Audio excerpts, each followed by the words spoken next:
Welcome to Democracy Now!, democracynow.org, The War and Peace Report. I'm Amy Goodman. Gustavo Petro has won Colombia's presidential election in an historic vote. Petro is a former M19 guerrilla, former mayor of Bogota. He will become Colombia's first leftist president after vowing to fight worsening inequality in Colombia with landmark policies, including a tax reform and redistribution of pension savings. In an election runoff, Petro won about 50.5% of the vote, defeating the right-wing businessman Rodolfo Hernandez, who won about 47% of the vote. Petro's running mate, the Afro-Colombian environmentalist Francia Marquez Mina, also made history. She becomes Colombia's first black vice president. On Sunday, Petro addressed supporters. Nosotros vamos a desarrollar el capitalismo en Colombia. We will develop capitalism in Colombia.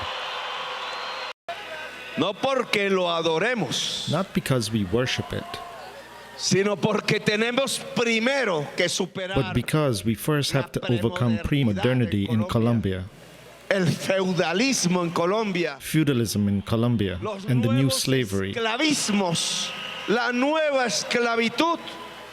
Tenemos que superar mentalidades. We must overcome the past mentalities and behaviors linked to that world of slavery. We'll have more on the Colombian elections after headlines, and we'll hear interviews with both the vice president and president-elect. In news from France, President Emmanuel Macron's centrist party has lost its absolute majority in France's parliament in a major setback for Macron. His coalition won a total of 245 seats in Sunday's election. A left-wing coalition led by Jean-Luc Mélenchon won 131 seats, while Marine Le Pen's far-right National Rally Party won 89 seats. On Sunday, Mélenchon praised the results of the election. C'est une situation totalement inattendue. It's a totally unexpected situation, absolutely unprecedented. It's the total defeat of the president's party, and there is no majority. We've achieved the political objective we gave ourselves in under a month to bring down the man who with such arrogance twisted the arm of the whole country to get elected without us knowing what he was going to do when he was. Russia appears close to capturing the eastern Ukrainian city of Severodonetsk after weeks of fierce fighting. Russia's escalating its attack on the city's Azot chemical plant, where hundreds of civilians and Ukrainian fighters have sought shelter. Russia has also increased shelling of the nearby city of Lysychansk. If Russia seizes the two cities, thousands of Ukrainian forces could be stranded. Meanwhile, Ukraine has attacked offshore oil and gas drilling platforms off the coast of Crimea and the Black Sea. The Wall Street Journal reports the attacks could cost Russia billions of dollars in damage and lost revenue. Hours after the attack, Russia fired rockets at the southern Ukrainian city of Odessa in the largest attack on the city in weeks.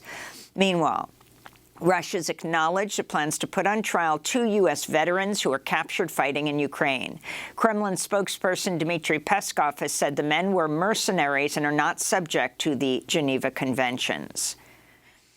The Russian journalist Dmitry Muratov has auctioned off his Nobel Peace Prize for over $103 million to raise money for Ukrainian child refugees. Muratov, who won the Nobel Prize last year, spoke prior to the auction. My country invaded the territory of another state, Ukraine. There are now 15.5 million refugees, and how one must deal with this is completely incomprehensible.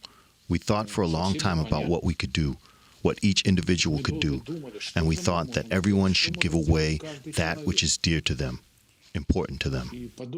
In March, Muratov closed his newspaper Novaya Gazeta after receiving a warning from a Russian state censor over its coverage of the invasion of Ukraine.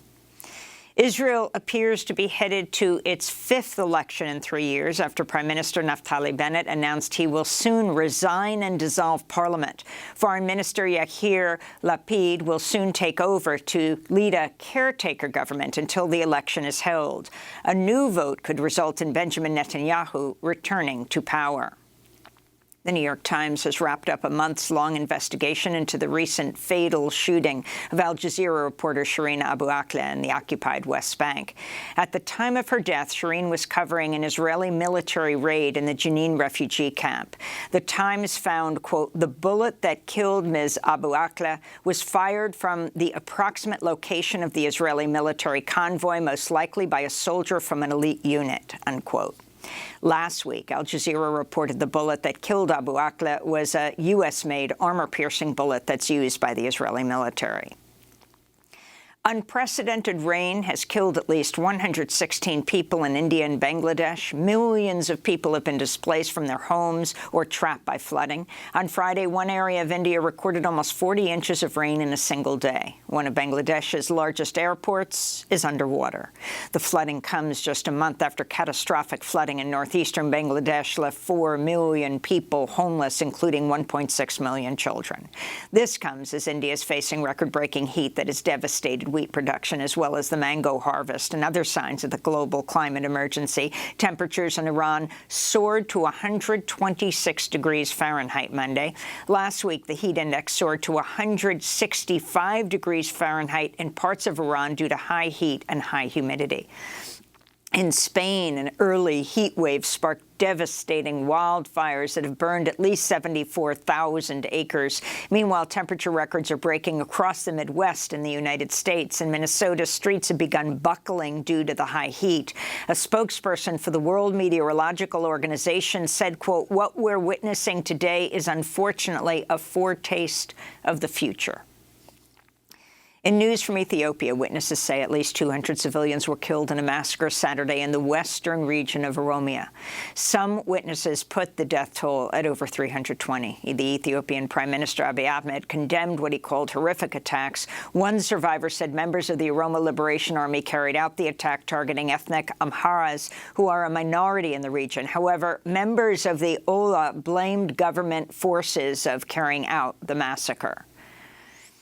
In Honduras, David Castillo, a former U.S.-trained Honduran military officer and businessman, has been sentenced to 22 years and 6 months in prison for his role in ordering and planning the 2016 assassination of Berta Cáceres, a Lenca land and water defender. Castillo is the former president of the hydroelectric corporation DESA. Cáceres was assassinated as she led the fight against the construction of DESA's massive hydroelectric dam on a river in southwestern Honduras that's sacred to the Lenca people. Newly released surveillance camera footage from inside the Robb Elementary School in Uvalde, Texas, has shed new light on the police response to last month's mass shooting at the school that killed 19 fourth graders and 2 of their teachers. New video shows heavily armed officers were inside the school and had at least one ballistic shield just minutes after the gunman entered the school. But officers didn't enter the classroom for another 58 minutes. It has also emerged that a Uvalde police officer had a chance to shoot the gunman before he entered the school, but the officer declined to take the shot, fearing he could accidentally hit someone else.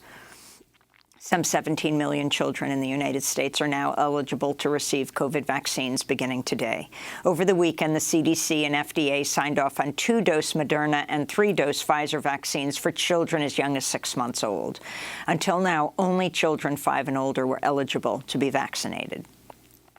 The House Select Committee investigating the January 6th insurrection is holding its 4th public hearing today with a focus on Donald Trump's efforts to pressure state officials to overturn the 2020 election. Witnesses testifying include Georgia Secretary of State Brad Raffensperger and Arizona House Speaker Rusty Bowers. Democracy Now! Will stream the hearing live at democracynow.org beginning at 1 p.m. Eastern. A member of the January 6th committee, Illinois Republican Congressmember Adam Kinzinger, has revealed he recently received a death threat targeting him, his wife, and their newborn child. Kinzinger is one of only 2 Republicans on the House Select Committee. Last year, he was one of just 10 Republicans who voted to impeach Donald Trump after the insurrection. In related news, former Missouri Governor Eric Greitens has released a new campaign ad calling for moderate Republicans known as rhinos to be hunted down and shot. RHINO stands for Republicans in Name Only. In the video, Eric Greitens, a Republican candidate for the U.S. Senate in Missouri, is seen with a shotgun raiding a house alongside a group of heavily armed men in battle gear. I'm Eric Greitens, Navy SEAL, and today we're going rhino hunting. The rhino feeds on corruption and is marked by the stripes of cowardice.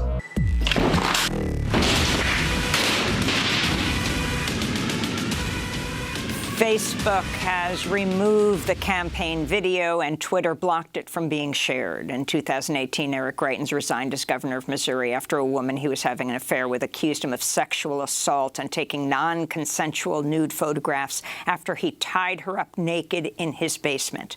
Greitens' ex-wife has also accused him of abusing her and their young son.